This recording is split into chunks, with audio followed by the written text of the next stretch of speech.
we live in a world where people have sex and they don't get to know each other. They're like, they have sex and like, Like, what's your name? AdventFit is a podcast that has a holistic approach to physical, spiritual, and mental well-being. In each episode, we share productive ways to live a healthier and happier lifestyle. Unlike other podcasts in this space, AdventFit gives you a comprehensive approach to fitness without the fluff for the everyday Christian. When people hear the word sex in church, people start to cringe. Yeah. That's not a topic you like to hear. I remember preaching a sermon about the Song of Solomon, and you know, the Song of Solomon book is pretty sensual. There. There's a lot of stuff. Let me actually read something from the book of Song of Solomon. All right. Song of Solomon, chapter 7, verse 7 says, "Your stature is like that of a palm," as in like a palm tree, "and your breasts like clusters of fruit." AdventFit after dark. I said, I will climb the palm tree. Wow. And I will take hold of its fruit. Remember, what is the fruit? Fruit is the breast. So I'm going to climb that tree. I'm going to grab that fruit. Make your breasts, just in case you did not get his metaphor, he says, may your breasts be like clusters of grapes on the vine. The fragrance of your breath like apples, and your mouth like the best wine. May the wine go straight to my beloved, flowing gently over lips and teeth. In other words, I want to kiss you. I want to grab your breasts. I want to climb you like a tree. This is not just sex for procreation. Yeah. Like some Christians believe that sex is evil. Some people think that sex was the forbidden fruit. Yeah. You ever heard that theory? That people... No, I've never heard that. Some people have the theory that the forbidden fruit wasn't a fruit at all. It was just sex. That sex is what brought sin into the world. That's what some people believe. Probably those fanatical people. But anyway, one second. Warning. This episode may or may not have the word sex in it. Viewer discretion is advised. Sex. When people hear the word sex in church, they cringe. Anyway, so yeah, many of the people believe that sex was evil. They thought that sex was the thing that was like taboo, that you shouldn't do it, you shouldn't talk about it. In fact, they thought that sex was what brought sin into the world. They think that that the serpent convinced Eve to have sex, and some people think that Eve had sex with the serpent. Some bestiality stuff. Yeah, there's all sorts of crazy theories out there Yeah. that are trying to say that sex is evil. But sex in the Bible is a beautiful thing. Yeah. The Song of Solomon was actually something that would be read out loud in public for the Israelites, and many times they would do it during, sometimes even in the Passover. Interesting. That's like their biggest feast. Wow. And so and remember, Passover is like a feast about salvation. And so what does climbing a woman like a tree and grabbing her breast like fruit have to do with salvation? I don't know. I mean, that's not giving us a metaphor of anything like that. This is, I mean, while there are metaphors and there's the beauty of Christ and his people and the love that's there, it didn't have to go into so much description of like, man, your mouth is like some wine, and I want that wine to pass through my teeth and my lips. Like, I want to drink up that wine. In other words, he wanted to have a make-out session while grabbing her breast. It's this is in the Bible. Yeah. So I remember preaching a sermon. You preached that sermon? I didn't quote that verse, but I can imagine church members. You get plenty letters that day. Yeah, I mean, like, and they were upset that I was preaching a sermon about songs. Someone like, oh, certain things should not be said in church. Like, are you kidding me? You can't read the Bible in church? Every part of the Bible you can read. So if the Bible talks about grabbing breasts, then it's fine. Is that the sermon title? Grabbing breasts? Like grapes. Like grapes. So, you know, again, people think that sex is reserved only for procreation. Only for procreation.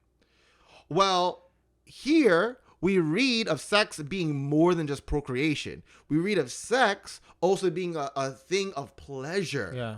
Some people think that the curse in the Garden of Eden was, for the woman, was that, oh, in pain will you conceive and all that stuff. And while yes, in pregnancy there is pain. However, that doesn't mean that sex is a part of the curse of sin. Mm-hmm. You know, sex is a pleasurable thing, and having sex for pleasure is fine according to what we read in the Book of Solomon. Yeah.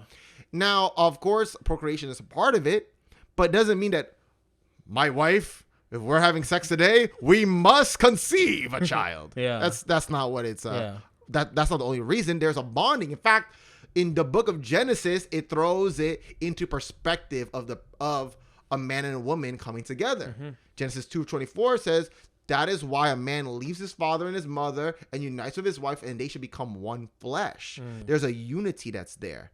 And although a husband and a woman, a wife, do not literally have one body, they are united in that relationship, and their bodies do come together in a way because they're performing a sexual act. Mm-hmm. There's a connection there, but that oneness is not only dealing with sexuality. That oneness is also dealing with just the unity that's there in the relationship. You know, unfortunately, sex has become perverted over time because the church knows that the world perverted sex. Yeah, it thinks that all of sex is wrong. Mm-hmm. Some churches believe that. So I saw somewhere, I heard someone say that the Bible does not talk against fornication. I mean, just a quick word search in the Bible for fornication, you'll see tons of verses dealing with fornication, sexual immorality, and things like that. I know, like, some people would say, like, oh, the Ten Commandments, it doesn't talk about fornication, it talks about adultery. Yeah. You know, it doesn't say sex outside of marriage, it says adultery. Mm-hmm. But you got to remember, in the Bible, for God's people, sex was marriage. Mm-hmm. That's how they consummated, and that's how they became married. There was no ceremony. Initially, yeah. So there wasn't no, like, here comes the bride in the Garden of Eden. When Abraham's son Isaac married Rebekah, you don't read about a wedding ceremony. It just says that Rebekah she was brought into the tent. Mm-hmm. When Adam and Eve had sex, the Bible says they knew each other. Mm-hmm. Now, that wasn't because they didn't want to say the word sex. This was a word they used to show intimacy. The word for new is the Hebrew word yada. Yada. Which the way how when I took Hebrew, the way how I remembered the word yada for know or knowing, I just thought about, like, Yoda. Yoda. And, like, how he was all knowing. Oh. You know, like, sexy knew. Yeah. Yes, he had. Sexy knew. Yeah, something like that. So the word yada does not mean sex. The word yada means no. Means no. Okay. And so there are many times. It's no in pertaining to sex. No in general. Really? But there are some verses. Meanings? It has, no, just like how we use the word no. Okay, wow. Like, oh, he knew a lot of information and stuff like that. So, however, there are many cases in the Bible where it uses the word no to imply sex as a euphemism for sex. Mm-hmm. Why? Because of the intimacy of creating a bond where you do get to know the person. We live in a world where people have sex and they don't get to know each other. Mm-hmm. They're like, they have sex. I'm like, like, what's your name? They don't even know each other. Yeah. Right? One night stand. But that was not the case in the Bible. Matter of fact, in Genesis chapter 6, verse 4, we read of another term for sex. Mm-hmm. That's the first time we read of another term for sex, another euphemism Genesis for chapter sex. 6, verse 4? Yep. So that's early. Yeah. Yeah. There's another euphemism for sex. Yeah. And that euphemism is into. The sons of God came into the daughters of men. Into. It's not really much. That's not intimacy. That's just crude. Yeah. It's like the sons of God came into the daughters of men. When he had sex with Hagar, they used another euphemism, went into. Oh, so that's the difference between love and other words. Yeah. So it is possible to have sex without love, but it's not God's desire. Mm-hmm. Genesis chapter 6, verse 4, that was the chapter where God was really talking about the negative stuff about mankind, and God had to bring a flood. Yeah. See, God never planned for sex to just simply be going into a woman. Mm-hmm. While yes, physically you're going into her, it's more than that. There is a knowing of each other. There is an intimacy that's taking place there. The world just views it as just a physical act where you're just going into a woman. And yes, people in the Bible did that. Abraham did that with Hagar. We read that many times throughout the Bible, where you read about this act of just going into another a person of the opposite sex. And it's wrong. Having sex without that commitment, without that bond, is wrong. And so in the 10 Commandments in Exodus chapter 20, they didn't need to say thou shalt not have sex outside of marriage, because for them, sex and marriage were equal. It was implied. It was the same thing. As a matter of fact, there were laws that followed later saying that if you had sex and you did not plan to get married, you would get stoned. That's why Joseph, when he found out that Mary was pregnant, he was like, how are you doing pregnant? Angel? Who's this angel? Nah. But for him, it's like, what do you mean? The Holy Spirit came upon me, whatever. I was like, okay, all right, whatever, little spiritual fake excuses. Yeah. But he wanted to put her away. He wanted to get rid of her, because if she stuck around, that's a recipe for her getting stoned. Yeah. You know, he didn't want to be with somebody who was unfaithful to him. And two, if she stuck around and they saw her getting pregnant and they knew they were never together, that's an instant stoning right there. So the Bible makes it clear that when you have sex, that is marriage right there. And if you decide to have sex and not get married, then that's stoning. Yeah. And so sex is important in the marriage. Again, not just for procreation. It was something that was a spiritual bond. Matter of fact, Paul talks about this also. He talks about this idea about having sex and there not being intimacy involved. Like sometimes people have sex with a prostitute, and that's not intimacy. That's looking for something carnal. That's looking for something just physical. 1 Corinthians 6 verse 16 talks about that. It says, do you not know that he who unites himself with a prostitute is one with her in body? For it is said, the two will become one flesh. That's what we read in Genesis. Yeah. Two become one flesh. So if you have sex with somebody who you're not married to, like a prostitute, you are still becoming one with that individual. So even if you're like, well, I wasn't trying to marry him, I wasn't trying to get together with him, but the moment you had sex, in God's eyes, you are one. Yeah. Now, a prostitute has become one with many individuals. So you're creating this bond with somebody who's created that bond with other people. Yeah. And although emotionally you don't have that bond, but there is still something there that is connected. And I'm not a psychologist or anything like that, but you can read many books that talk about that psychological bond that's created when you have sex with somebody. And in the next chapter, chapter 7, it talks about in marriage, the importance of sex. 1 Corinthians 7 verse 3 to 6 says, let the husband render to his wife the affection due her. So basically you're saying outside of marriage, don't have sex. Inside of marriage, have lots of it. Yeah. Husbands render, in other words, get it on. His wife, her due affection. Yeah. Give her what she is owed. And likewise, also the wife to her husband. And let the men say, Amen. And the wife does not have authority over her own body, but the husband does. What? The husband has authority over the wife's body? And likewise, the husband does not have authority over his own body, but the wife does. See, when you get married, your body does not belong to you. The woman's body belongs to the man, and the man's body belongs to the woman. There is that equality that is there that, hey, I'm yours and you are mine. That's really interesting. That this is now a team united bond that's being created. That's why it's saying one flesh. It's not just yours anymore. It is our flesh. It says, do not deprive one another.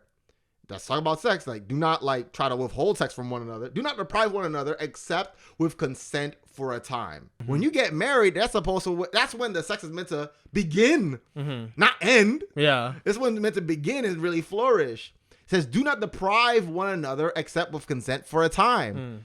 What do you mean for a time? That you may give yourselves to fasting and prayer. and come together again so that Satan does not tempt you because of your lack of self-control. But it should definitely be consensual, because even in the marriage, if someone does not want to have sex and someone does want to have sex and you try to force that person, that is rape. Another thing that's there, the Bible talks about is about lust. In Matthew 5, verse 27, 28, Jesus talks about it. It says, you heard it said of old, you should not commit adultery. Yeah. But I say to you that whoever looks at a woman to lust for her has already committed adultery in his heart. A lot of men, though. So the idea of like, well, the Ten Commandments doesn't mention sex outside of marriage, only adultery. Well, what about sex before marriage and whatever? Well, Jesus makes it clear, even if you lust after women, in other words, if in your mind you're looking at a woman and you're like desiring her in a sexual way and you're undressing her in that extreme way, then that is considered adultery in your heart. Adultery from what? I'm not married. Well, adultery from your future spouse, you know, because you're meant to have sex with that person, the person that at some point in your life you're going to find if that's what you and God want for your life. And so that lust is something that's that God says that lust in your heart is already a problem, you know? So the idea of just going to a place where you see strippers and stuff like that, and you're like, well, I'm not touching them, but you're lusting after them, you know, or just watching something like pornography, something like that. There's lust that's involved there. Nobody's watching pornography and just like, this is just educational, you know. There's lust involved, and so when the lust is there, that is considered adultery in the eyes of God. We have to reserve those type of urges, those type of feelings towards your spouse. At the end of the day, God makes it clear how marriage is meant to work. Ephesians 5 verse 25 says, husbands, love your wives, just as Christ also loved the church. And at the same time, it also mentions about women also giving themselves towards the man. There's love, there's respect. All of that is seen in the book of Ephesians chapter 5, and you see that bond. This has been an interesting episode. We've been talking a lot, and we would love to hear your comments. We would love to hear you speak to us. You can hit us up on WayneJamel.com. And you can find me on Instagram and Twitter at Mr. Woke. That's WHOKE. And so I'm Wayne Jamel. And I'm C. Jeffrey White. And the C is for conjugal, because you can't make conjugal visits to hell. Be equally yoked. And we'll see you next week, folks. That is all over the computer. Yo. This kid. What kind of fruit is that? All over the place. If you enjoyed this episode, why don't you click the like button? And the notification bell. Ding! And if you really liked it, please share this episode with someone close to you. But before you do that, subscribe to AdventFit. Exactly.